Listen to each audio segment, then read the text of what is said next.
j'espère que vous allez bien. Donc aujourd'hui on revient dans une nouvelle vidéo pour que je vous présente mes prévisions du mois d'octobre. Donc si cette vidéo vous intéresse, n'hésitez pas à rester connecté. Sinon regardez une autre vidéo. En tout cas je vous fais de très gros bisous. Je vous dis à très vite dans une prochaine vidéo. N'hésitez pas à vous abonner, à liker, à activer la petite cloche. Et bonne lecture à vous. Alors en ce mois d'octobre, vu que c'est Halloween, j'ai décidé de faire un challenge. Donc pour moi ça sera le challenge, personnellement, des thrillers. Donc j'ai décidé de lire pas mal de thrillers. Mais à côté de ça, j'ai aussi le challenge cocooning automnal. Donc je vais vous présenter un peu les lectures que je vais lire pour ce challenge, en plus de mon challenge personnel. Et je vais vous présenter aussi ma palle pour mon challenge, tout simplement, thriller mois d'octobre. Donc si ça vous intéresse, continuez à regarder la vidéo. Donc c'est parti. Donc déjà pour mon challenge cocooning automnal, je vais lire ce livre-ci. Donc c'est Shrara. Donc je vous l'avais déjà présenté en gros c'est une auteure française. Donc c'est un livre c'est une duologie je crois. Et ce livre, hélas, je viens de me rendre compte qu'il n'est pas super bien noté. Donc j'aurais pas dû regarder certains avis parce que du coup ça m'a un peu planté le début de ma lecture. Donc j'ai commencé le livre comme vous pouvez le voir. Mais pour l'instant je rentre pas vraiment dedans. Mais vraiment pas du tout. En gros c'est Diane qui est héritière d'un art mortel et secret. Et elle est donnée contre son gré à un seigneur tyrannique qui s'appelle Arcane. En gros, moi, c'est comme vous le savez, c'est la couverture qui m'a totalement tentée. Donc je verrai bien. J'espère que j'aurai pas le même avis que tout le monde et que je vais bien aimer parce que sinon je serais complètement dégoûtée. Mais bon, on verra bien. En tout cas, j'espère que je vais aimer. Suite à cela, je vais lire Jeanne d'Arc, 50 drôles de questions pour la découvrir. Donc je vous ai déjà présenté Louis XIV, 50 drôles de questions pour le découvrir. Là, c'est Jeanne d'Arc. Donc ce genre de livres, ils sont juste trop bien, trop intéressants, que ce soit pour les grands, pour les petits. On en apprend beaucoup. En plus, il y a pas mal d'illustrations. Il est vraiment très intéressant. Les questions sont juste super sympas. On découvre énormément de choses. Donc c'est vraiment un livre éducatif, instructif. Il est vraiment juste trop bien. Donc moi, je l'ai eu en partenariat. Et franchement, c'est une tuerie, mais vraiment une tuerie. Donc je dis pas ça parce que c'était un partenariat, mais vraiment, il est vraiment très très très bien ce livre. Donc, enfin cette saga, ce livre, je vous dis qu'il est très bien parce que j'ai déjà lu. Mais voilà, en gros, foncez. Ensuite, je vais lire Grace and Fury, donc c'est ma lecture en cours. Pas besoin de le présenter, je pense, parce qu'il y a pas mal de gens qui le lisent en ce moment. Mais voilà. Je vais lire ce livre aussi, il me tente énormément, c'est un partenariat aussi, je verrai si je vais l'adorer, j'espère vraiment parce que il a l'air prometteur. Je préférais la couverture VO, mais voilà, en soi il est pas mal. Et toujours du challenge cocooning, vous avez Le Dernier Magicien que je vais lire aussi en lecture commune. Le tome 2 sortira en novembre, c'est une bonne brique, donc voilà. Ça va être assez long à lire, mais on verra bien. En tout cas, ce livre me tente bien. Maintenant, on va passer à mon challenge thriller. Vous êtes prêts? J'espère. Parce qu'en tout cas, j'ai pas mal de livres à vous présenter. Et surtout, j'ai des partenariats qui vont sortir ce mois-ci. Donc, c'est parti. On y va. Let's go. Donc, voici ma petite palle pour ce challenge. Donc, j'en ai plein d'autres, mais pour l'instant, on va s'arrêter là. Donc, un livre que j'avais gardé, que j'avais reçu en partenariat il y a quelques temps, avant sa sortie, mais je l'ai gardé pour ce challenge, c'est Souvenirs effacés. Donc c'est un livre dans les éditions de l'Archipel, donc il a écrit « Et si vous aviez été rayé de la mémoire de vos proches ?» En gros, c'est une jeune femme qui va se réveiller un jour, après un accident, et après aussi l'enlèvement de son fils, et personne ne va se souvenir d'elle. Donc elle va dire « Je suis mariée avec telle personne, j'ai un enfant, et je ne le retrouve pas. » Et en fait, les gens ils vont dire « Non, non, non. » C'est pas possible, c'est pas ça. Et donc, en gros, son mari ne la reconnaît pas, personne ne la reconnaît, c'est comme si elle avait jamais existé.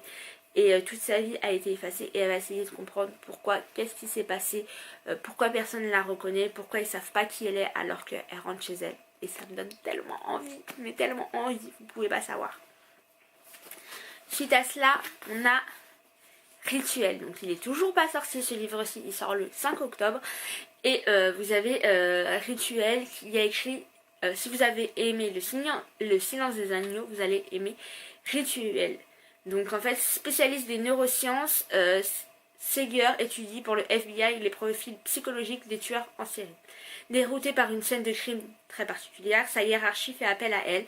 On vient de trouver dans une maison abandonnée de Washington le corps d'une jeune fille à qui l'on a injecté une drogue hallucinogène utilisée par les chamans d'Amazonie durant les cérémonies rituelles. Lorsqu'on découvre l'étrange symbole Maya sur les lieux, l'enquête se dirige vers un tueur aussi passionnant qu'insaisissable. Donc déjà, ce livre me donne trop envie, la culture Maya, tout ça là, je kiffe. Donc, ce livre va pas faire longtemps dans ma palle, vous allez le voir, je vais vous en parler très très très vite, il me donne juste trop envie. Bon, mine de rien, il est quand même assez gros, mais ça va aller. Ensuite, vous avez La petite fille du phare, toujours dans les éditions L'Archipel aussi. Donc, il a écrit un bébé de 10 jours dans la nuit, un berceau soudain vide, une mère soupçonnée par les enquêteurs. En fait, ce sont des parents qui sont partis à une fête, si je me trompe pas. Et le temps d'une soirée, ils ont laissé la garde de leur bébé à son grand frère adolescent, sauf que quand ils reviennent, le berceau est vide. Qu'est-ce qui s'est passé? Où est le bébé? Et on va accuser la mère. Toujours on accuse la mère. Pourquoi la mère? Donc voilà, donc ça me donne juste trop envie. J'ai acheté pas mal de livres comme ça où c'est des histoires de famille. La hantise des mamans, de perdre son bébé, c'est une hantise, voilà, hein. En tant que maman, je sais de quoi je parle. Et donc du coup, bah ça me donne juste trop envie quoi. Voilà. Ensuite, on a méthode 1333. Donc ce livre-ci, il y a écrit, ils veulent lui prendre son enfant, elle va leur apprendre la peur. En gros, si je me souviens bien, c'est une jeune fille de 16 ans qui est enceinte et qui est sans défense. Et en fait, elle va être enfermée et elle va faire croire que elle a peur, la petite et tout. Mais elle va leur faire la misère, mais la misère du monde. Et du coup, il y a écrit, vous la croyez terrifiée? Bien au contraire, elle n'est pas comme les autres.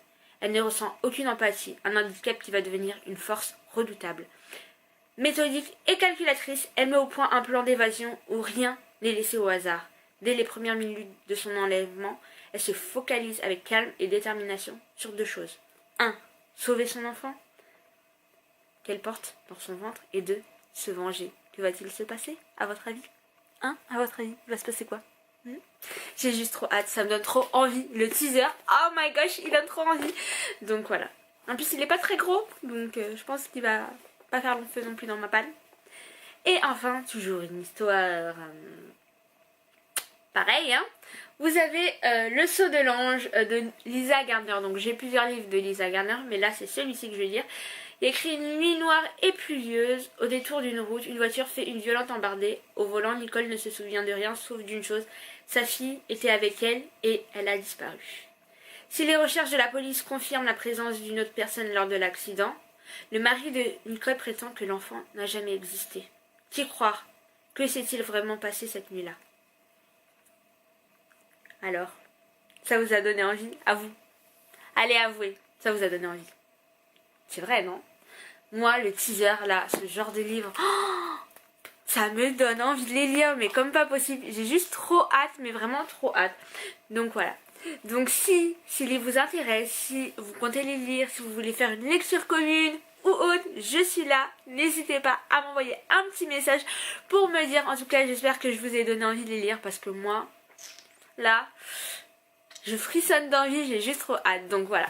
Donc j'espère que cette petite vidéo vous aura plu. En tout cas, si c'est le cas, n'hésitez pas à liker, vous abonner, à laisser un petit commentaire, activer la petite cloche, à me mettre un petit pouce pour me soutenir, à me suivre sur les différents réseaux sociaux et surtout sur le blog, parce que je mets des articles tout le temps sur le blog, pratiquement tous les jours. Donc je vous fais de très gros bisous, je vous dis à très vite et bon visionnage à vous pour de prochaines vidéos. Bonne lecture, éclatez-vous, profitez, lisez, évadez-vous. Bye tout le monde.